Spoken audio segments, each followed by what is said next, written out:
Dave, firstly, let's speak about some difficult news. Kieran Bowie's obviously had his scan and it's not good, is it? No, it's hugely frustrating for everyone, but more so him. Thoughts about him at the moment. He's really disappointed, obviously. Really negative news on the result of that. He's going to be out for a few months, which is really tough to take, considering the positive start he's had. You know how hard he's had to work to get back on the grass from his previous injury, and I think even the way we managed him in the start of the season, the temptation was always there to use him, but because of how positive a start he's made.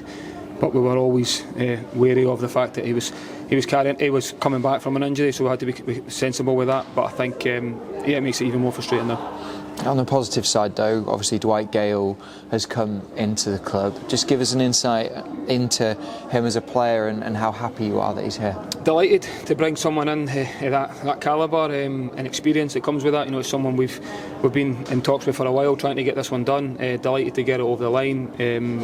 Gives us again more options up front, real strength and depth, and what he gives us, someone that's played at the highest level, scored goals at the highest level, and is different to what we've already got in the building, and added to that the experience he's going to bring for the younger players as well. So delighted to get that one over the line. Obviously he signed yesterday. Do you think it could be too soon tomorrow? Yeah, I think it probably is. I think he's had a real good pre-season with the PFA in England, so he has kept himself really fit. I've seen that today. He's trained once, but when you then think about his minutes that he's had, the lack of training he's had as a team in the last sort of 10 days or so I think we need to manage that situation a little bit. We have got a little bit of a break after this game to make sure we get him fully fit and firing and get real proper eyes on him, because he's only been in the building for one training session. So I think that's something we need to manage carefully.